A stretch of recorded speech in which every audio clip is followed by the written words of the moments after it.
Saúde os irmãos com a paz do Senhor, sejam bem-vindos à nossa 13ª videoaula das nossas lições bíblicas da faixa etária de jovens.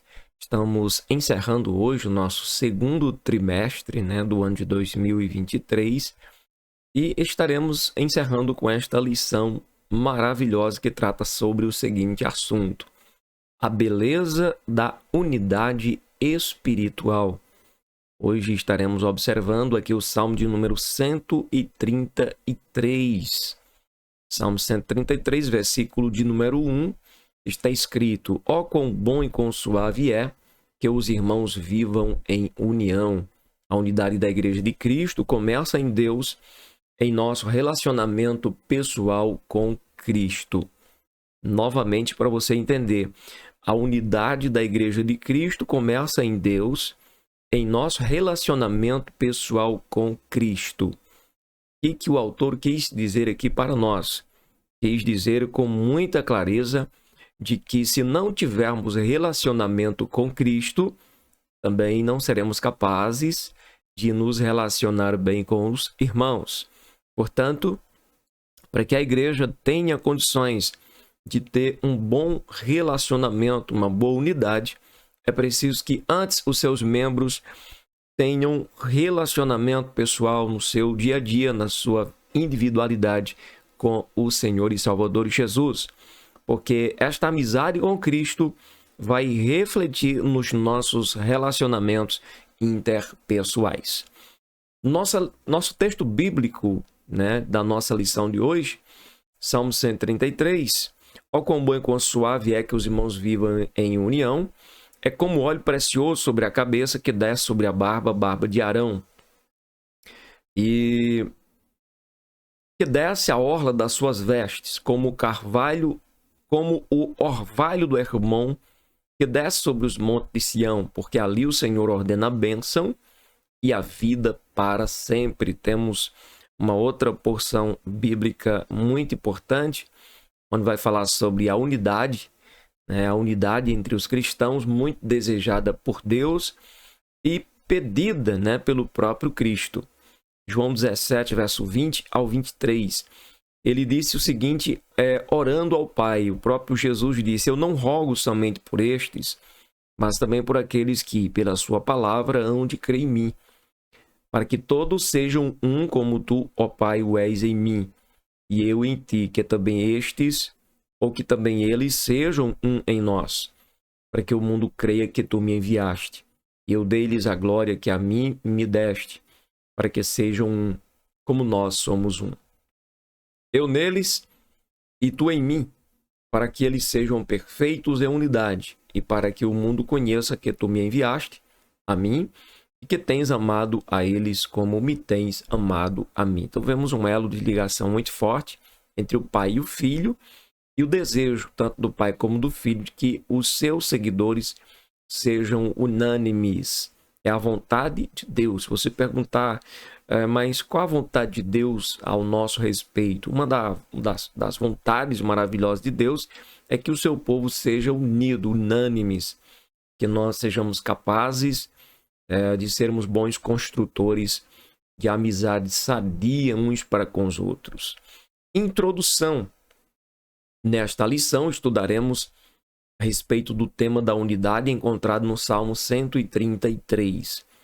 Relacionaremos o Salmo com a oração sacerdotal do Senhor Jesus e veremos que a verdadeira unidade dos cristãos começa em Deus, começa no nosso relacionamento pessoal com Cristo, para então nos relacionarmos com os irmãos.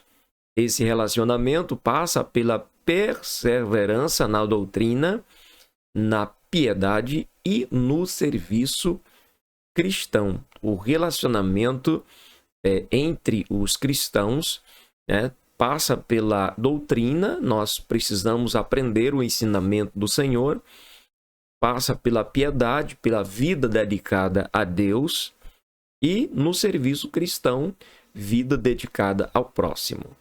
Primeiro tópico, a beleza da unidade. O Salmo 133 é um salmo de Davi, denominado dos degraus ou das peregrinações. há pelo menos mais 15 salmos na categoria dos degraus. Por exemplo, 120 a 134. A característica principal deles é a de serem canções de adoração enquanto o povo de Deus peregrinava ao Monte Sião para adorar o Senhor. Nesse aspecto, o tema desse salmo é a unidade. Note que desde o Antigo Testamento, Deus sempre esteve interessado na unidade, que, portanto, meus queridos e amados irmãos que me ouvem agora, toda divisão que ocorre no meio do povo de Deus não agrada ao Senhor. Não tem sua origem em Deus.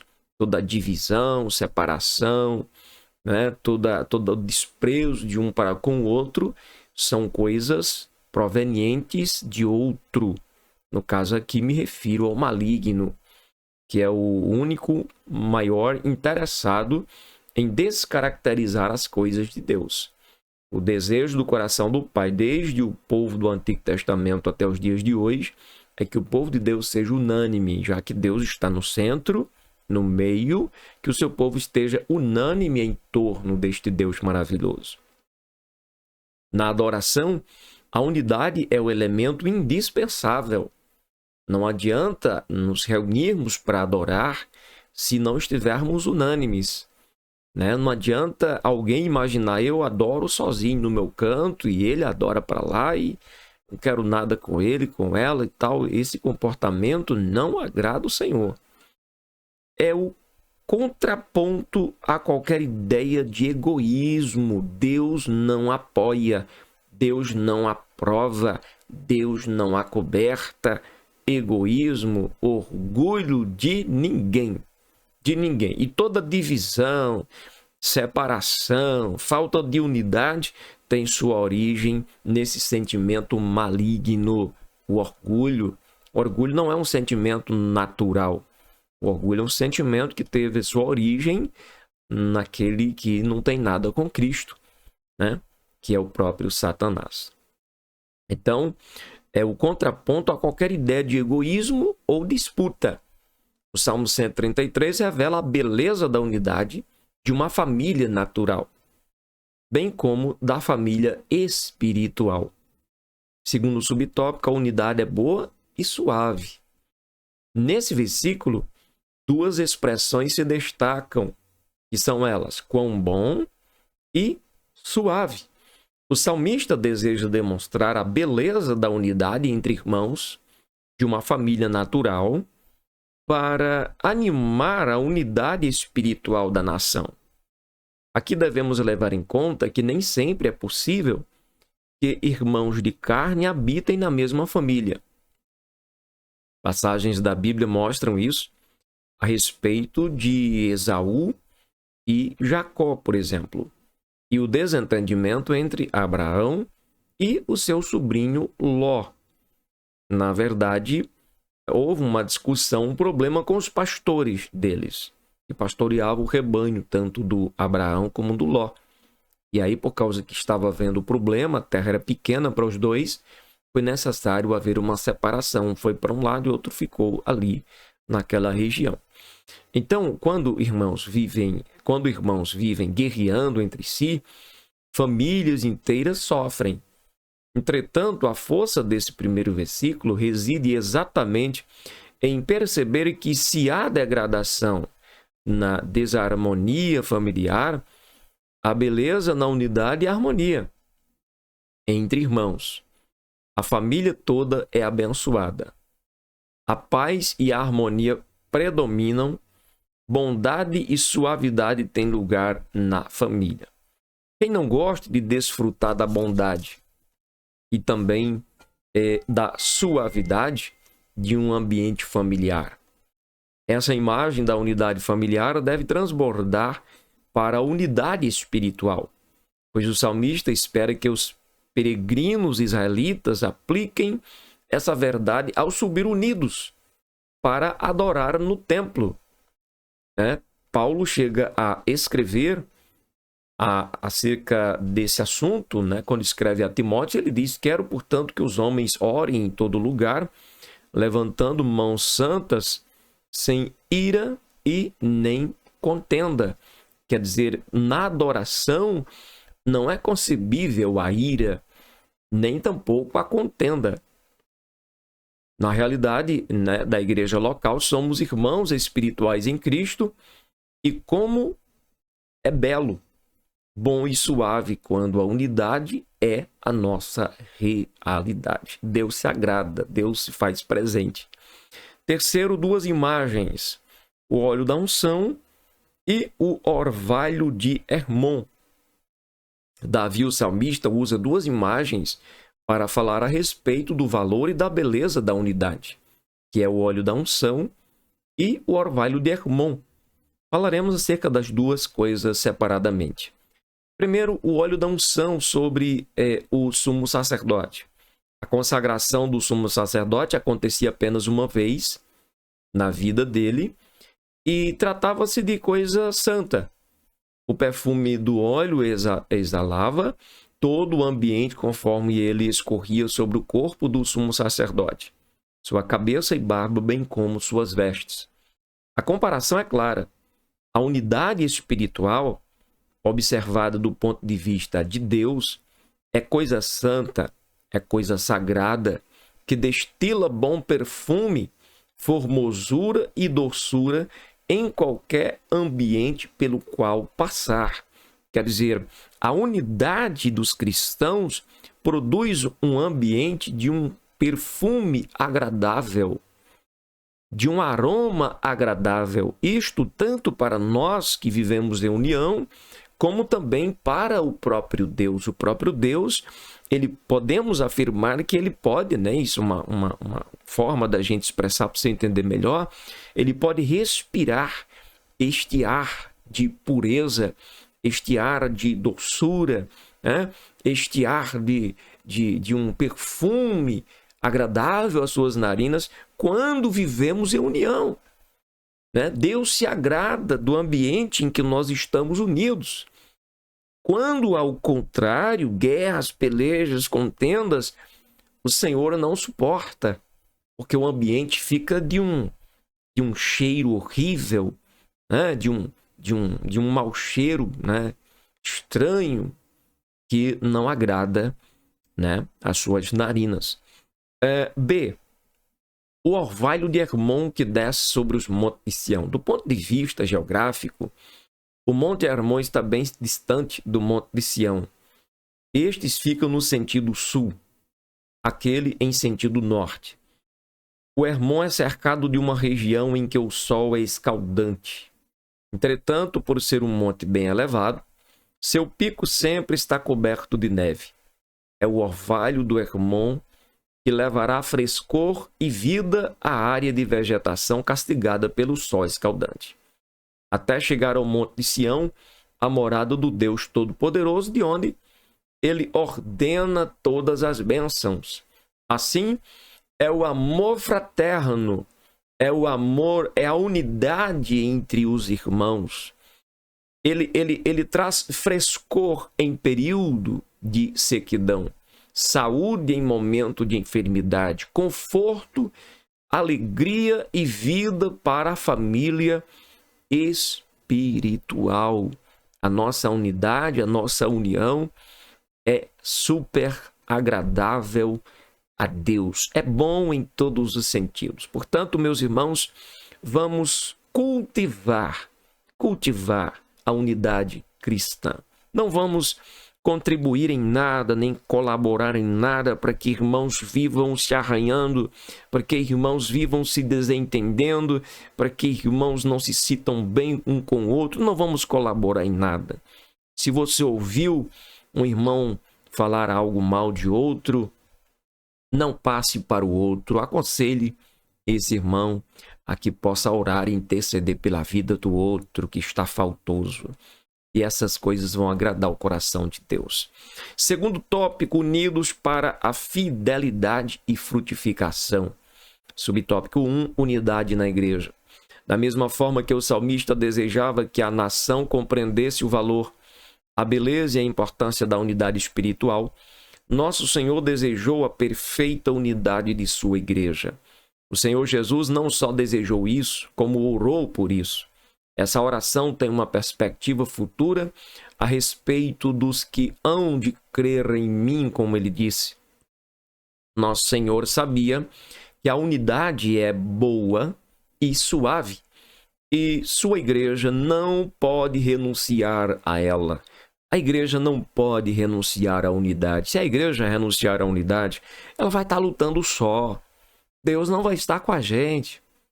Como eu falei um pouco antes, repito, Deus não acoberta, não tolera, não passa a mão no nosso orgulho. Deus não aprova a nossa soberba, e as divisões não são causadas pelo Espírito Santo. A desunião não é causada pelo amor. Geralmente, sempre a desunião vai ser causada pela soberba do homem, que tem sua origem no próprio maligno. Portanto, estamos para servir a Deus, vamos dar lugar a Deus, dar lugar ao Espírito Santo e viver uma vida em harmonia enquanto isso é possível. Segundo, a unidade começa em Deus. Como Davi tomou o exemplo da consagração do sumo sacerdote e do orvalho do Hermon para representar a bondade e a suavidade, e a unidade exalam, nosso Senhor tomou o seu relacionamento com o Pai para que a igreja estivesse unida ao Pai e ao Filho. Ou seja, Jesus fala da própria unidade dele mesmo com o Pai para dizer, olha, Pai, eu quero que eles sejam assim como nós somos. Olha que tipo de unidade Deus deseja. Olha que tipo de amizade Jesus deseja que os cristãos tenham entre si. Você acha que existe alguma questão entre o pai e o filho? Você acha que existe algum atrito? Você acha que existe algum sentimento estranho entre os dois? Não existe. São plenamente, perfeitamente unidos. Assim também, Jesus orou para que fôssemos nós, unânimes, unidos. E com certeza, olha só, com certeza, Deus vai estar conosco. Nessa perspectiva, a unidade entre irmãos não é possível sem o verdadeiro relacionamento pessoal com Deus. Volto a repetir a mesma coisa. Qual? A de que só é possível nós nos relacionarmos bem uns com os outros, se primeiro nos relacionarmos individualmente com Deus. Quer dizer, se eu tenho dificuldade de me relacionar bem com Deus, também terei dificuldade de me relacionar bem com você. Então, o problema não vai ser você. O problema vai ser eu e o meu orgulho, porque ainda estou na carne. Quando o homem anda num relacionamento sincero com Deus, ele anda em espírito. E o espírito só produz amor, gozo, paz, longanimidade, benignidade, bondade, fé, fidelidade, mansidão e temperança. E com estas coisas é possível termos uma ótima amizade entre nós. Terceiro, unidade entre irmãos. Como irmãos espirituais, nossa unidade deve ser a luz da unidade do Filho com o Pai. Assim seremos aperfeiçoados por Cristo nessa relação fraternal. É uma unidade que começa em nossa união espiritual com Cristo, onde a Bíblia diz que somos um corpo e Cristo é a cabeça, conforme encontramos em 1 Coríntios 12 e versículo de número 12, e Efésios 5 e versículo de número 23. Também fala que nós somos um edifício cujo fundamento é Cristo, quer dizer, somos edificados sobre Cristo. Se vivemos de contendas e pelejas e discórdias e desunião, não estamos edificados sobre Cristo, porque Cristo não produz estas coisas, né? Com base nessa verdade, somos chamados a perseverar em unidade como a igreja em Atos dos Apóstolos perseverava. Todos juntos, todos unânimes. Assim sendo, a ideia de uma igreja local dividida, isto é, família espiritual, não tem origem em Cristo, nem em sua palavra. Se não tem origem em Cristo nem na palavra, então pensa de onde é que vem essa divisão. Não é verdade? A ideia de uma juventude divorciada de uma profunda convivência cristã na igreja local não tem rastro algum na palavra de Deus. essa convivência se dá por meio de alguns elementos bem concretos que, segundo o que lemos na palavra de Deus, são bem claros: a doutrina, a piedade e o serviço cristão. Os cristãos perseveravam na doutrina, perseveravam no partir do pão, perseveravam nas orações, enfim, perseveravam unânimes, sempre preocupados um com o outro. A unidade deve levar em conta o que temos em comum, ou seja, cremos na mesma fé, temos a mesma fé no mesmo Deus, praticamos a mesma piedade e prestamos o mesmo serviço. Então tem tudo para dar certo, não pode dar errado. Verdade? Terceiro e último tópico: elementos da unidade da igreja. Primeiro, a unidade na doutrina. Nós falamos já 2 vezes sobre isso. Agora vamos falar separadamente para esclarecer melhor para os amados. Unidade na doutrina. O Novo Testamento apresenta a doutrina como elemento importante da unidade cristã. Está escrito em Atos 2,42 o seguinte: e perseveravam na doutrina dos apóstolos. A doutrina aqui, ou ensino, é o ensino de Jesus em seu ministério e quando, por ocasião de sua aparição aos apóstolos durante 40 dias após ter ressuscitado. Todo esse ensino foi transmitido aos apóstolos e estes transmitiram à igreja. Esta, a igreja, por sua vez, tem o compromisso de preservar essa herança apostólica recebida diretamente de Jesus. Nós temos o compromisso de preservar o que Jesus nos ensina. Entende? Para que não ocorra que no último dia não sejamos reconhecidos, porque ouvimos a palavra e não guardamos. Nesse caso, os jovens da Igreja de Cristo devem ter uma consciência doutrinária, entender que quem está nos ensinando acerca da harmonia é o próprio Jesus. Não por acaso o apóstolo Paulo falou a respeito da perseverança na doutrina ao jovem Timóteo, quando ele disse o seguinte: tu, porém, tens seguido a minha doutrina, permanece naquilo que aprendeste e de que foste inteirado, sabendo de quem o tens aprendido. Antes de pensarmos em fazer algo, é preciso pensar corretamente em algo. Nesse sentido, precisamos acessar intelectualmente a doutrina da palavra de Deus. A doutrina fala ao nosso intelecto, à nossa razão, por intermédio do Espírito Santo. Deus nos deu essa faculdade cognitiva para conhecer as suas verdades. E a verdade é quem liberta, é quem aparece aí como alicerce sólido sobre o qual nossas vidas são edificadas e não sofremos nenhum dano. Segundo subtópico, nós falamos sobre a unidade na doutrina, a importância de guardar a palavra de Deus, e ela produz esta unidade. Agora, unidade na piedade. Não basta apenas conhecer a doutrina correta, é preciso amar e viver a doutrina de Cristo, seu ensino e sua vida. O cristianismo bíblico tem como base uma pessoa, Jesus Cristo, que foi crucificado, morto, sepultado e que ressuscitou ao 3º dia. Nesse sentido, é preciso relacionar-se com essa pessoa, que é o próprio Jesus. Isso acontece por meio da prática da vida piedosa, como contemplamos na primeira igreja em Atos 2 e verso de número 42. Quando exercemos a piedade por meio da disciplina da oração, do jejum, da leitura devocional da Bíblia, das presenças regulares aos cultos e reuniões de oração da igreja, quando estamos envolvidos com a igreja local. Estamos, então, desenvolvendo o relacionamento pessoal com o próprio Jesus. Não é verdade? Eu vou ler o texto aqui que eu citei, Atos 2:42. Abri minha Bíblia aqui rapidinho.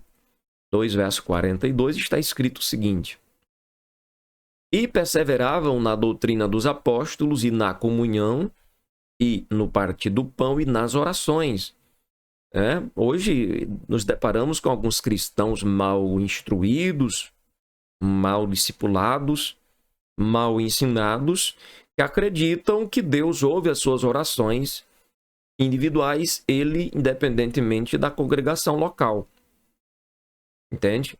Ouve, Deus ouve? Sim, desde que seja aquelas orações do seu dia a dia, dos seus momentos particular com Deus. Quem sabe um momento ali no trabalho que você não está tão ocupado assim, você se dirige a Deus em oração. Quem sabe na sua própria casa, quem sabe um momento que você deseja buscar a presença de Deus a sós. Mas imaginar que é possível viver uma vida cristã alienado da congregação local, afastado da congregação local, dizendo que Deus está em toda parte, que eu consigo servi-lo sozinho, ignorando, diminuindo o valor de participar das orações em conjunto com os outros cristãos, isto é soberba e Deus não se agrada dessas coisas. Entende? Então, passamos a amar o que compreendemos intelectualmente. Assim, experimentamos de maneira concreta que a palavra de Deus é a verdade, que traz sentido para as nossas vidas. Estamos desenvolvendo um relacionamento pessoal com Jesus Cristo à medida que participamos das orações, dos momentos de jejum, de consagração com a igreja local, que é o corpo do Senhor Jesus. Terceiro e último subtópico para concluirmos: unidade no serviço.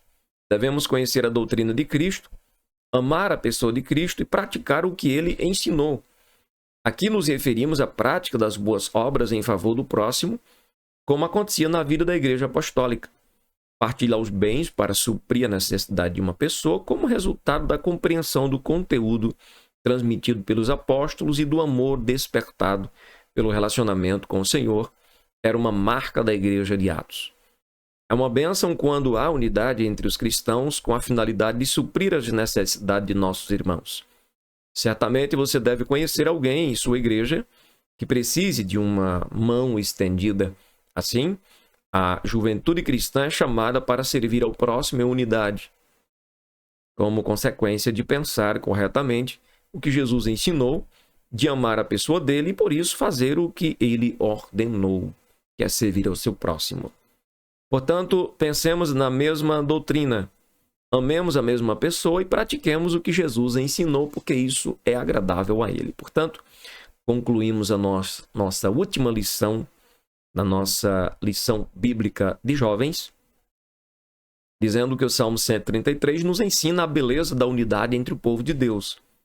A unidade espiritual é como um perfume que exala seu doce aroma em todos os ambientes. Nosso Senhor espera que você exale esse aroma por meio da unidade. Nada é mais incrível do que uma juventude unida na causa do Evangelho. Como Deus se agrada de uma juventude que pensa na mesma doutrina, ama a mesma pessoa, que no caso aqui é Cristo, e faz exatamente o que Jesus ordenou que fizesse. Servir a Ele, amar a Ele em unidade uns com os outros. Do contrário, qualquer aparência de piedade não será aceita por Deus. Deus abençoe.